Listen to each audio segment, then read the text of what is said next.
It's time for us to get into some community-focused conversations, and there's a really good story coming out of the Western region with an intervention by some folks to bring a cardiology lab as a New Year present to the people of the Western region. It's in Takoradi happening there. But Kokui, I love this story because, again, the whole concept of giving back and the people that were behind this come from the Western region, you know, and say, look, we need to do something for our home. You know, we've gone away, we've done well for ourselves. Can we not come back and do something, you know? And then they picked this project and decided to invest some of their resources into building a cardiology lab. We're going to look at this story. Akwesi Animeje, our Western Region correspondent, brought us this report. Now, the WhatsApp line is 0204-447-033. If you happen to be watching us from the Western region and maybe you've seen the hospital, you've attended the hospital, or maybe you're watching us from there now, you could send us a message as well. Let us hear your thoughts on this development that is happening. Of course, the hashtag Breakfast Daily is the hashtag to use on our social media streams. Can you take a look at this report? We'll come back and we'll delve further into some conversations. In spite of how attractive Sekondi Takoradi has become due to the oil and gas industry leading to increased population, the oil hub, and for that matter the Western region, cannot boast of any modern hospital.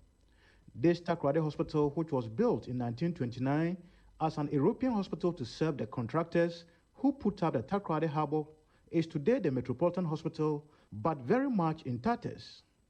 As a result, many have lost their lives while traveling to seek cardio treatment outside the region.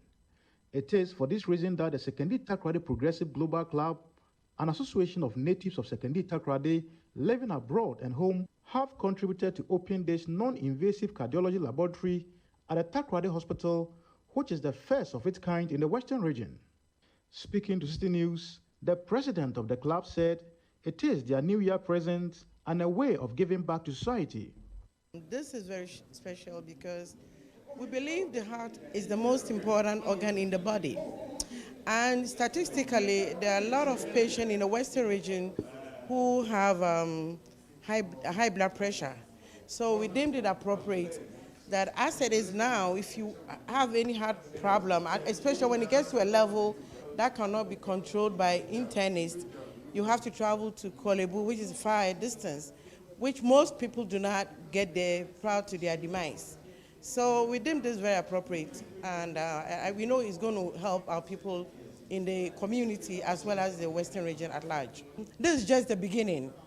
You know, we have all these machines that we know very well that it's going to help a lot of people.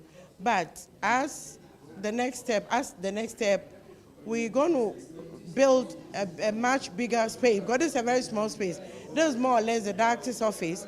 And as you see the machines here, each machine should have been in a separate room. But since this is the first ever, we will eventually have a house to have a unit to house all these machines. Medical superintendent of the Takoradi Hospital, while acknowledging the significance of the non-invasive cardiology laboratory, said the hospital needs overall makeup. The money that we have is barely able to go around with our consumables and then fixing breakages and maintenance. Because of the old structure, things keep breaking all the time. So it's quite difficult to raise money for major projects. So this club, Sekondi Takoradi Progressive Club, coming in to build this non-invasive cardiac lab for us is something that we cherish so much, because without them, it would have probably taken years for us to do. Probably we'll buy one machine at a time, worked and hoped to buy another one.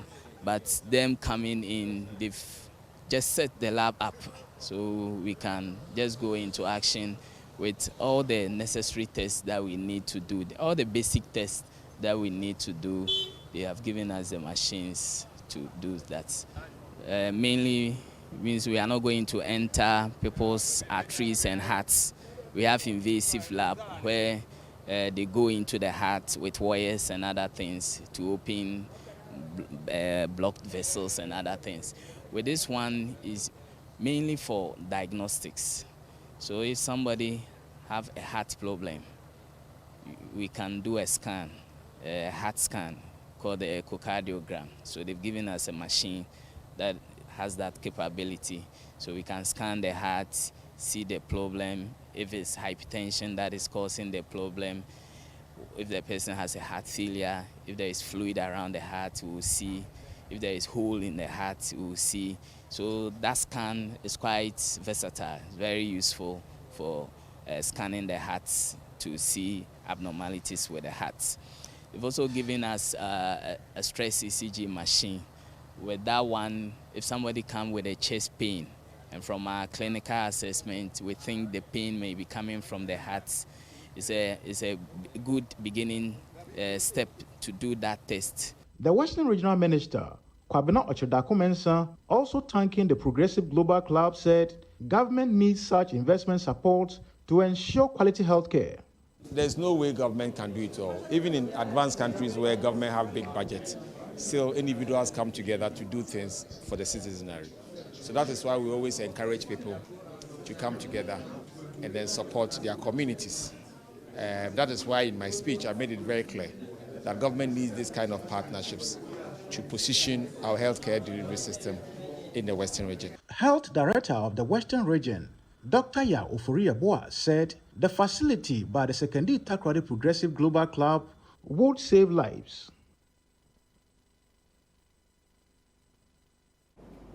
All right, so that's the report there by our colleague Kwesi Inimije, and I think it's a fantastic story, of kindness and just giving back and helping out people from where you came from. Now we have Dr. George Prepper. He's the medical superintendent of the Takoradi Regional Hospital, and we're going to speak to him about how much of an intervention, how much of a blessing is this intervention for the hospital. Good morning, Doc.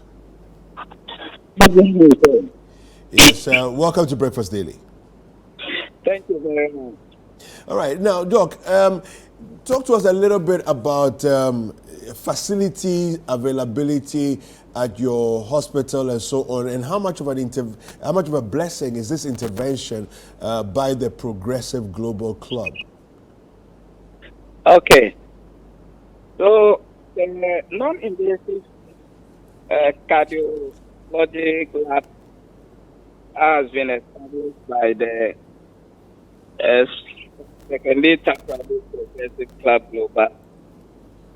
I mean, it's a great blessing to us as a facility.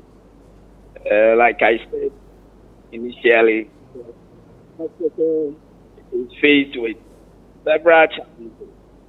That makes it very difficult for us to do major projects like this.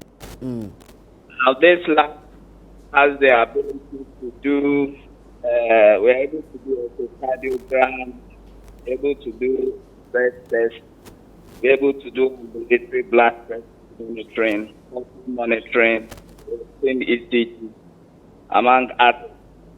So it help us in not referring our patients far, go and have tests done.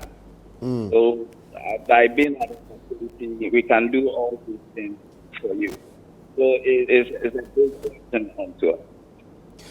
Now, just try to give us a sense of the situation as far as people's health are concerned, the heart health of your Western regional populace. What's the general heart health like? So, cardiovascular condition in general in the country, indeed, sub-Saharan Africa, is on the multiple things are giving the lifestyle and others. And mainly, these conditions are driven by hypertension. Many people are not aware that they have high blood pressure. So the first time diagnosis will be when they come in with a stroke. Yeah. Most of the time. Yeah. And it leads to various disabilities, and then unfortunately many of them also die. With the heart, it leads to heart failure, and it's very difficult for these patients.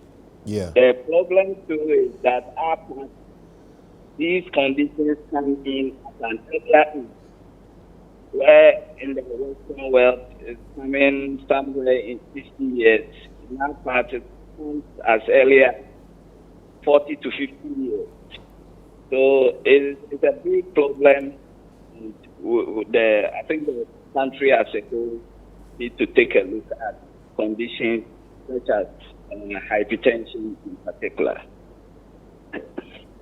All right. So now that you have this, does it seem as though, maybe let's say 50% of your challenges that you have would be solved by this lab, or it's a smaller, impact? Okay. So for the lab, it's a great impact, but the hospital is faced with several challenges. The hospital was built in 1929, over 90 years. It's not seen any major renovation, and there is so much maintenance need at the hospital. As I speak to you now, all the roof in the facility was made of asbestos, and it's leaking heavily. Yeah. So it's a major problem for us, and in fact, the hospital needs to be renovated because it's very old. The fittings, the windows, they are getting rusted, and it's difficult for us in terms of maintenance. Yeah.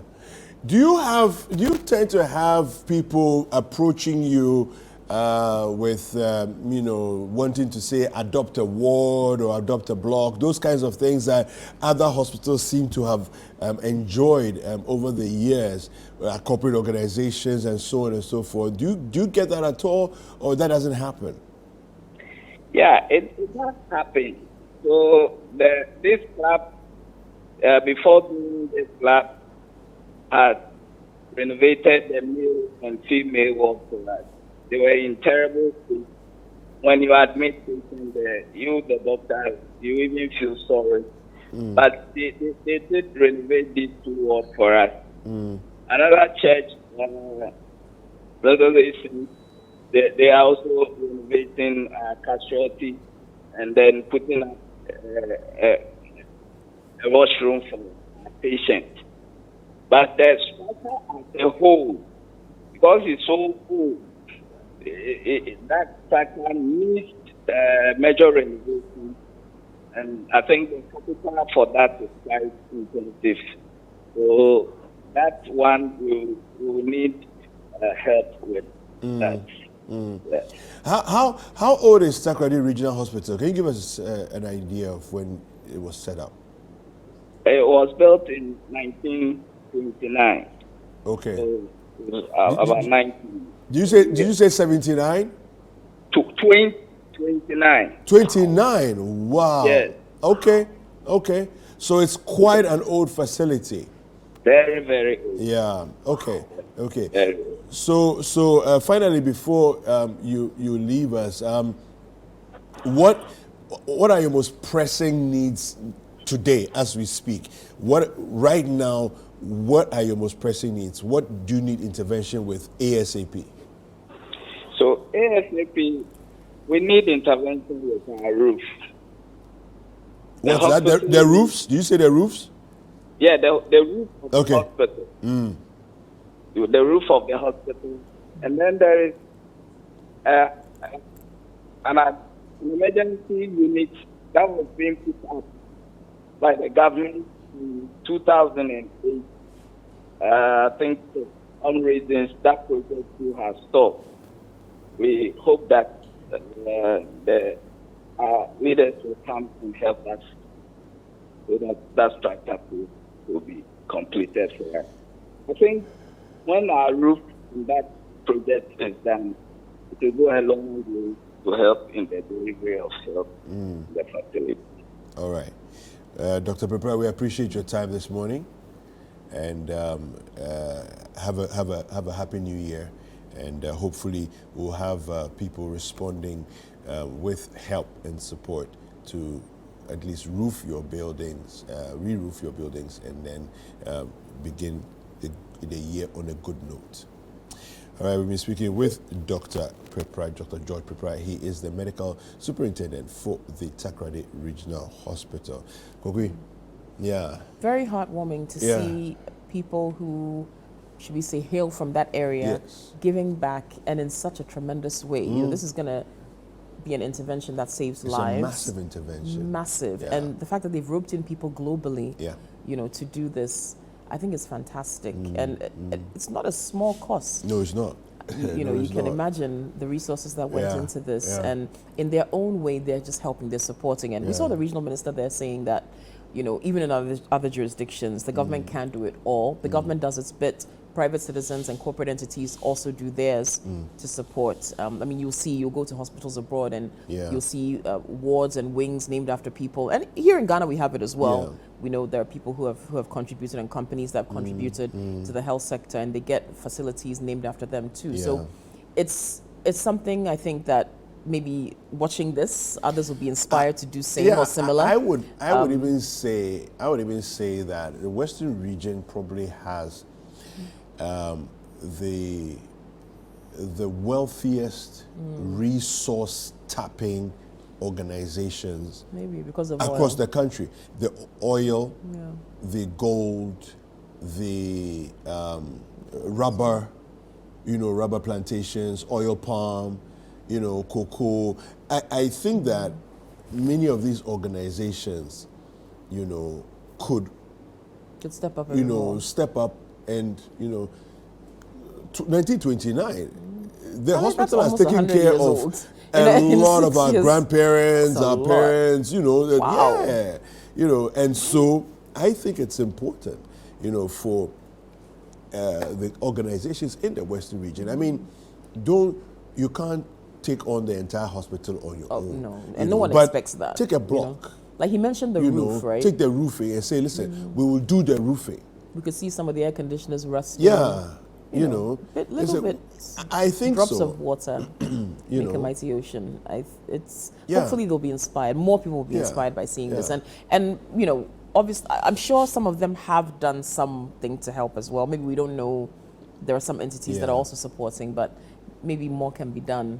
But this was a nice story to watch. And he did say that they have had some corporate people over the years, but I mean, where they are now, they need a lot of intervention, and the government too, you know, for its role and what it can do. I'm tired of asking government to do things because they clearly, you know, they are not. It's not working. They've got too many things happening on their table. But it's nice. This reminds me of what the Latte natives also did. Late last year, we saw that they helped to construct roads in their community, and you know, I think maybe a lot more people are realizing that. Look, if we really want to see some significant change in this country, yes, government has its role to play, but we also need to do our part, and maybe that will become more of the norm. You know, for Ghanaian and culture. I think that the conversation we had even yesterday with Sam Barrington, you know, about the whole idea of your roots and giving back, you know, impactfully to your roots, right? It's like, I mean, Bozuma said it perfectly. People dreamed of coming back, but they never got the chance. They never got the chance.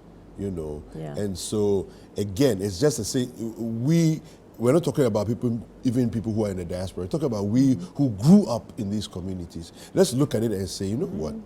This is where I grew up. We played on these streets. Yes. You know, we rode bicycles on these streets. Yeah.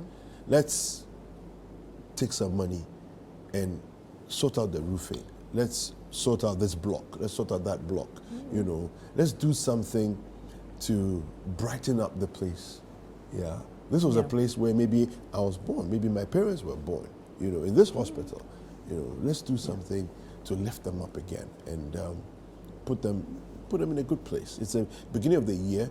We're all looking at new year, new beginnings, new day, new beginnings, and all of that. Why not?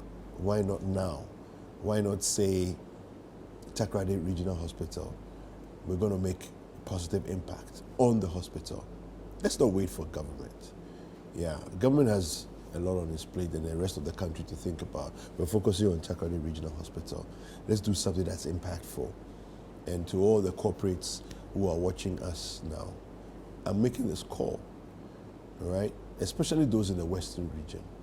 I'm making this call. The Western region has offered you so much. How about you offer a little bit back to the hospital and impacting the people? Because you can't call the people and say, line up and come and collect 1,000 cedis each. No, but you can put that money in a hospital where people will attend anyway, you know, and that's a way of giving back. Yeah. Definitely. Yeah. Very nice way to start the year with that story. Yeah. Now, we'll be going to another story after our break, which isn't quite as heartwarming as this is, and it has to do with access to potable water. We'll tell you all about that when we come back. But yes, you can send your messages to us on WhatsApp. The number is 0204-447-033. And you can hashtag Breakfast Daily if you want to comment on any of the social media platforms. Okay. We'll be right back. You're watching Breakfast Daily on Citi TV.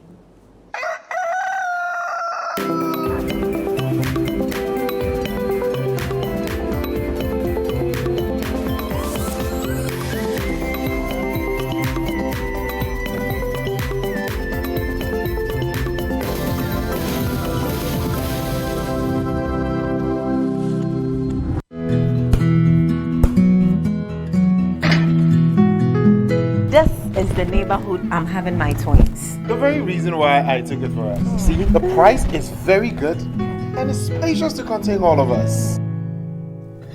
Alphabet City. Now I'm a landlord. I don't pay rent. And my Airbnb business is booming. To me, Pamini, bank and I'm not say Alphabet City. The pension pay me 20%. The payment plan, I want to share my just say very smooth. This is a healthy place to raise our families and creating peace. Come on, be my neighbor. Alphabet City, the ABC of Home Sweet Home. Alphabet City is a classy and peaceful gated community in Sakumono. We have 24/7 top-notch security and high-quality access roads. We have 3 bedrooms and 2 washrooms, 3 bedrooms and 3 washrooms with boys' quarters. We have 3 bedrooms and 4 washrooms. We have 2 bedrooms and 2 washrooms, all with beautiful kitchens and kitchenettes. Call Alphabet City on 0240-111119 or 050449999. Alphabet City, the ABC of Home Sweet Home.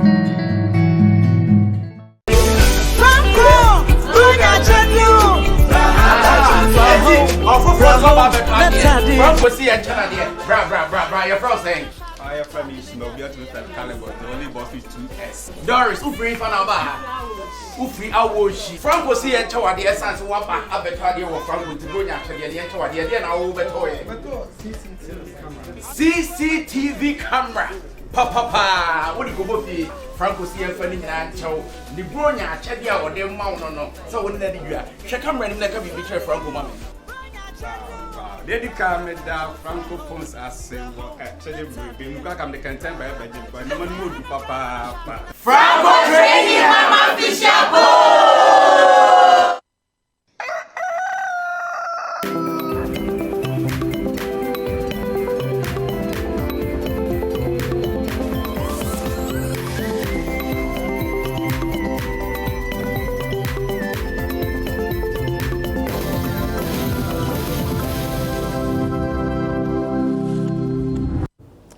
Let's take a trip up north to Gulnyasi, where there's a water issue there. Now, access to potable water is a big problem for the residents of Gulnyasi, and they're calling on authorities to address this challenge. Our colleague, Aminu Alabira, brought us this report. Another year is here again with us, as women in this part of the country usually suffer to get potable water for the house. In dry season like this, women usually struggle for water by traveling long distances in search of water. At Gulnyasi in the Nanumba North municipality, there is only one borehole serving the whole community, and the struggle by women sometimes leads to authentication. Citi News interacted with some of the community members who have been sharing their difficulties with the news team. They narrated the struggle they go through, combining farm work with the challenges of looking for potable water.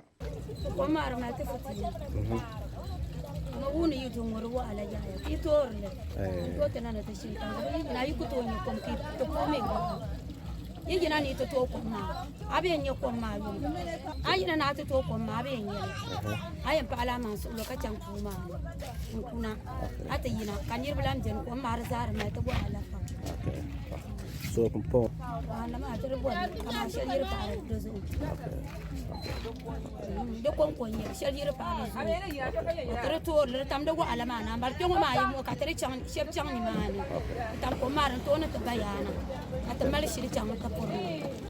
Chief of the community is pleading with authorities to come to their aid by providing them with boreholes.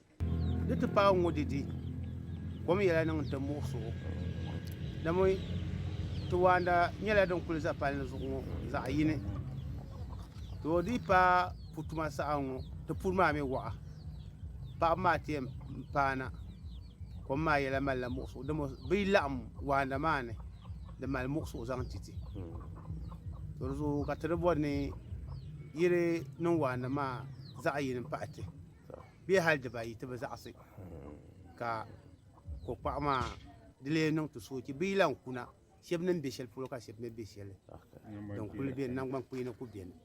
Africa does like the Gnig, a Turkish community, has come to the aid of the community by providing them with a borehole. At a short commissioning ceremony, the country representative of the Turkish community, Abdul Nasir Jamal, told Citi News that the provision of the borehole would be of great help to the community.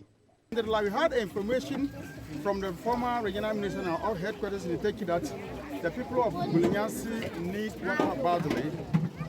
There was some small confusion between two clans because there was one bore in other side and the other side with different boreholes. So the other clan cannot cross to the other community to get water. So we quickly came in to intervene. As a family from the same community, we have to bring them together. Alhamdulillah, today we had another borehole to help almost 1,200 people who will be benefiting from this borehole, inshallah. Yeah. Assemblyman for the Gulnyasi community also shared with Citi News how the project has brought relief to the people. In fact, water shortages and water crisis here has been things that have been disturbing the community. But God being on our side, we got philanthropy from Turkey who came and drilled borehole and are commissioning it today.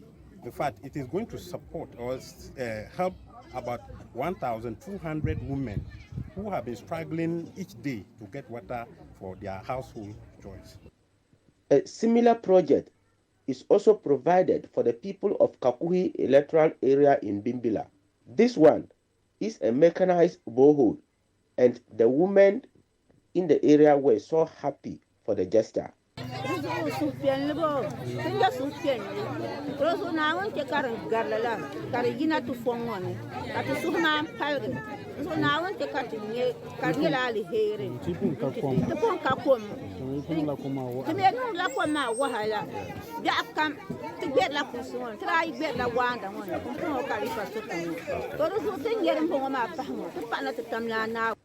Assemblyman for the Kakuhi electoral area, Alassane Mobla, tells Citi News that his outfit has formed a committee to ensure the project is maintained. Just constituted a committee to ensure that they can able to put a proper measure to ensure that they can able to manage it properly so that people will fetch the water without any problem. And that is exactly that we have just put in place. And nothing untoward will happen within the water facility. That report was brought to us by our colleague Aminu Alabera about the water situation in Gulnyasi. And we're on the phone now with Jonas Wunda, who is the assemblyman for Gulnyasi, and he's going to give us a bit more insight into this issue. Good morning, Honorable, and welcome to Breakfast Daily.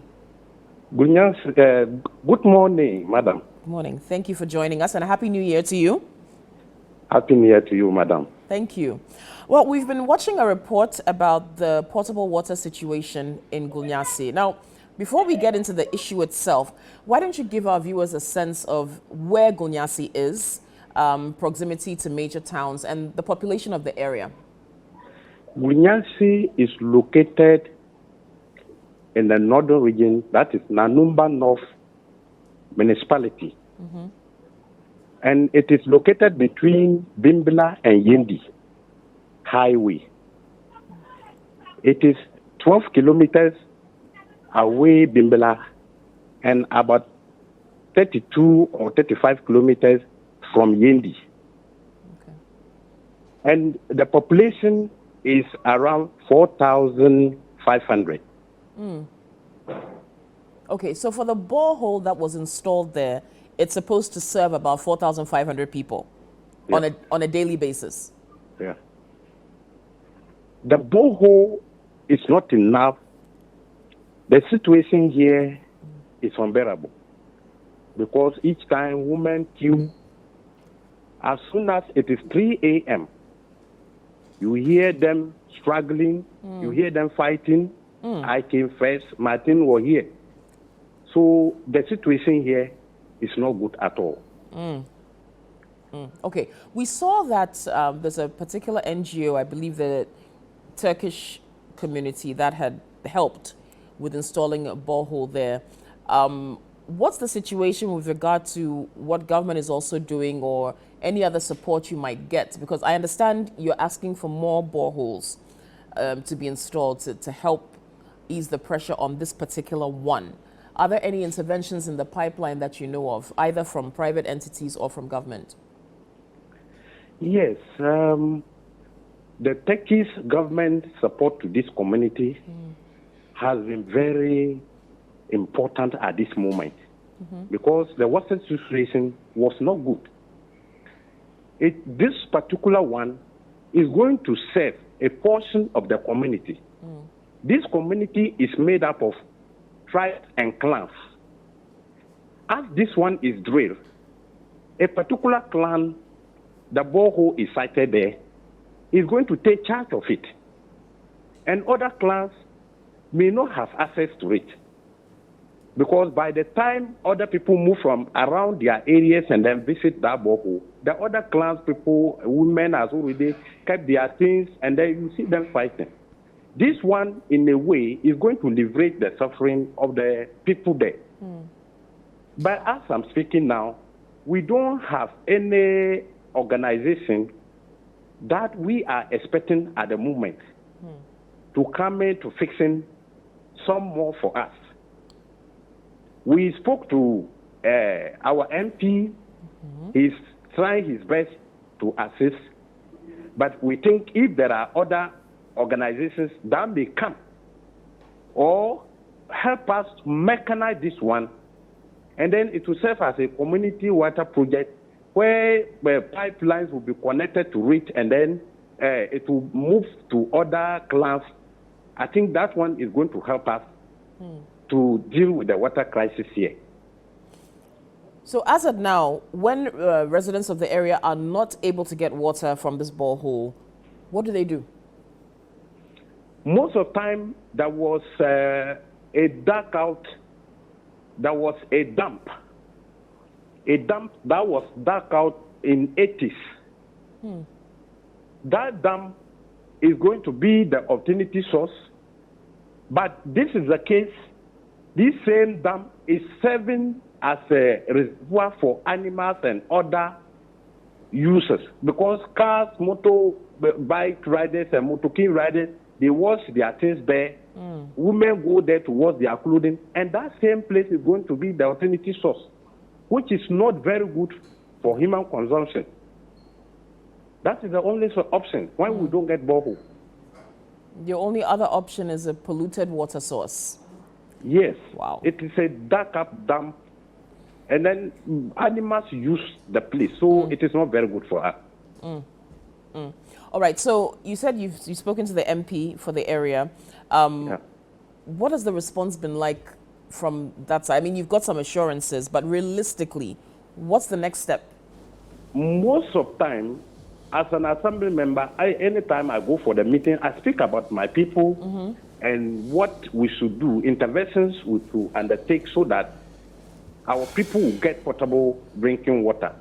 But most of the time, when we visit MC, when we speak to them, we realize that the municipality has no money. The district assembly, there's no money.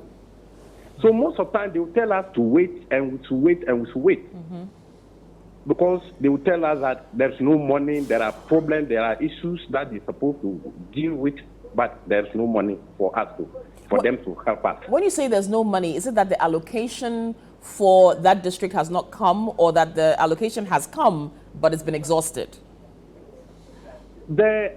Honestly, the allocation of the money is not always enough for the municipality, because the Nanumba North municipality is one of the largest municipalities in all the 5 northern regions. And it is so populated that most of the time the money that might be coming to the district assembly is not enough for the assembly to run on all the projects it has to undertake.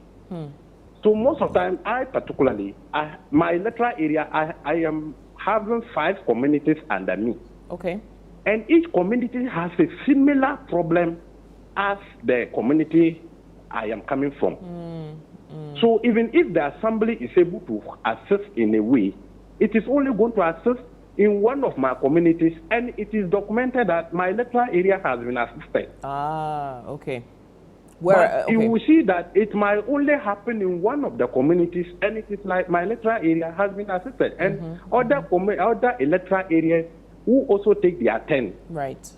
For at least one project to undertake, and it is going to be in one community, which might be about miles far away from other communities, or even what they will provide, they might not even be enough for the people there. That is always the challenge.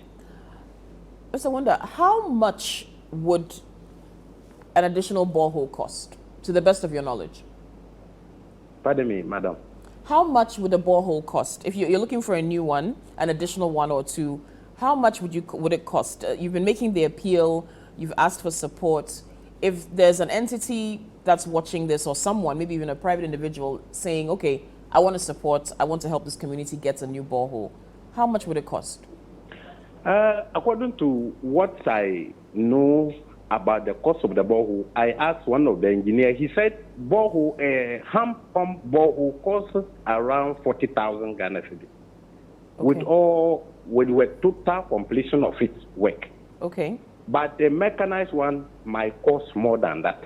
For obvious reasons. But I think that, according to the engineers, they said my community is sitting on a low water table, and for that matter, locating water underground is very easy, and borehole, the single one that is there, does not dry up.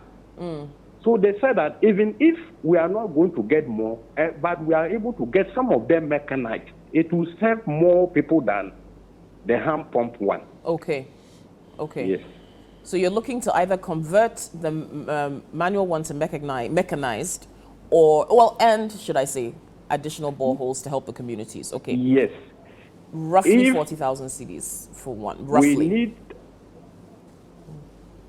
Yeah. Sorry. Go ahead. We need either additional one or the one that is there. The engineer said, if it is mechanized, most of the populace around my community will be able to use that same borehole because they said it has a lot of water. Okay. All right. Yes. This is very helpful information, and thank you for taking time to talk to us. And we hope that your pleas are heard by the right people so that some relief can come to your community. So once again, thank you for taking time to join us on Breakfast Daily this morning. Thank you very much, madam. You're welcome. And that was Jonas Wunda. He's the assemblyman for Gulnyasi in the Nanumba North Municipality in the northern region. He was talking about the issues they are facing with access to potable water. And as you heard in his conclusion, the borehole can do a lot more if they just have a bit more support. So either they can mechanize it or hopefully get some additional boreholes to serve the community. But he seems to think, with the advice of an engineer, that if the particular borehole is mechanized, it will even improve the situation immediately. But he was saying that they're not getting the necessary resources they need, and that the scant resources they get have to be spread across so many communities. So it's difficult to get a chunk that would serve their needs in particular. But Gulnyasi is one of the towns that's close to Bimbila. Yes, he mentioned that. In Yendi, he said, in between the two. So, I mean, it's just taking me back to the story we did last year when some persons went to help the Bimbila hospital situation by giving them a borehole. And I'm asking myself, in all of this, that shouldn't we have a system in place, the Water Resources Ministry, to say that all the areas where we can't provide, direct access to water, pipe-borne water, let's set up boreholes that multiple communities can tap from. Right, as an initiative by the ministry, to say it's an intervention, right, and then get resources from, people that are willing to support, to say, listen, every 3 communities or every 4 communities, we're going to put a borehole there. Okay, it may turn out to be hundreds, maybe 200 communities, but it's an intervention that changes lives completely. I think it makes sense. Yeah, it does. And it doesn't have to be an intervention that you complete in a year, but at least it's something that, when you start, give yourself maybe a 5-year period, you cover the entire country and drill boreholes. I mean, we do have the machinery in town. Yes. And so, from what he was saying, the water is there, the water table. Yeah. The quantities of water they need is not the issue, it's accessing it, to serve enough people. That seems to be the issue. So I wouldn't be surprised if the ministry said it's a resource issue, but with planning, perhaps they could roll out a couple of them a year. He estimated about 40,000 to get just a normal manual borehole. That's what he was estimating based on the information the engineer gave him. But as he said, even if they can convert the existing one to being mechanized so that more water is generated, that alone could make a world of difference. A world of difference. So and it also means that not only do you serve adequately the people that are in the community, but now you can have the potential of serving people further afield. Exactly. Because you're generating more water, people get the water faster, instead of drawing from a well and all of that, you can just open the pump, it pumps into the system. They get to fights and, it's frustrating, I can imagine. And these are people who have to go to work, they've got their farmers, they need to go to their farms. I'm sure they need a lot of water for that as well, especially in this dry season where you're not getting so much rain. So, and we talk about water security. It's not I'm just looking at the term water security in an expanded form, in the sense that not only are we talking about securing water for the people, but we're talking about the fact that water and its access or inaccessibility can become a security issue. Definitely. A national security issue. Yes. Because again, we know of situations in this country where wars broke out over something as simple and almost you can't believe it kind of situation, where a guinea fowl was the reason for a breakout in an entire war. You see, so if access to water can bring fights at a borehole, let's not take it as a, let's not, it's a critical yeah, issue. no, let's not joke with it. Let's not joke with it. And I mean, you can appreciate the fact that there are other needs each community would has, but you think water is pretty much Basic. a top priority. Yes, Like, yes. you would think that Yes. access to water should be Yes. near the In top, fact, a if lot not of the people- top. But, and again, I suppose resources have to be spread a certain way, but one would think that this is something so critical that it should be at the top or near the top of the list. No, I think that a lot of people will minimize their angst, when things like water is available. Exactly. It's basic. It changes things. Yeah. Do you see? Not having to have that worry of whether or not you're going to be able to rush to a borehole and get a drop of water. And then sometimes 3 miles, 4 miles, 5 miles, you've got having to to go travel. to get the water. On foot, and generally. yes, and when you get there, you're now in a long queue. Exactly. And you might not get anything and you at might all. not get it.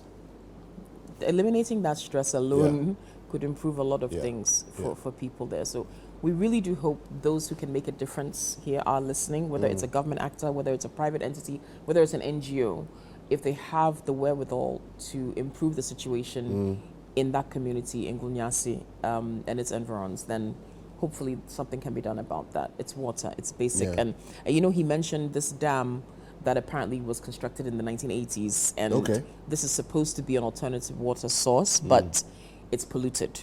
People, animals drink from there. He said, people who operate vehicles wash their vehicles and stuff there. Women wash their clothes there. So it's not something that is hygienic, basically, to serve as another source. So that's the issue with an alternative. So they pretty much rely and depend on this. There's an interesting story on citynewsroom.com.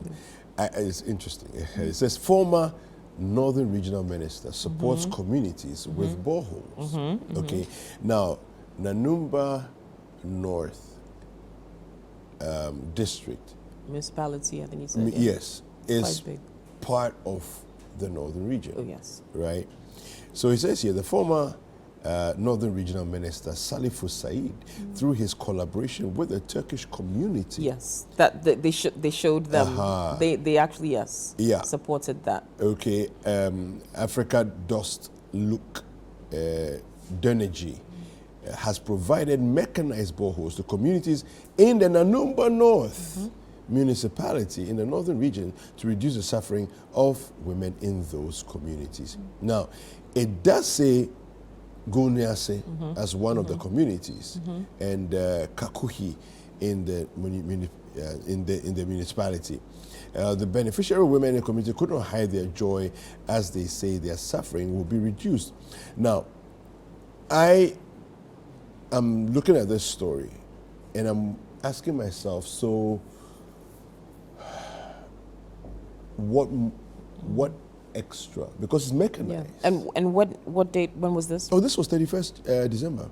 Okay, so literally just a couple of days ago. Yeah, last year. And it was the water is supposed to supply 1,200 people, women in the community. So I'm just saying that this clearly is some intervention that has recently just happened. Yes. I wish like you see, you take a community like Gulnyasi, for example. If you put it in one end of the community, what happens to those on the other end of the community? Do you get it? Yeah. And so for me, I think it's, we should ask. Yeah. Because at the end of the day, everybody's a Ghanaian. Everybody's a Ghanaian. And, And everybody should benefit. And he said that that community, Gulnyasi, population is about 4,500. So if you've got that borehole serving about 1,200, the capacity, it's still it's not adequate. Yes.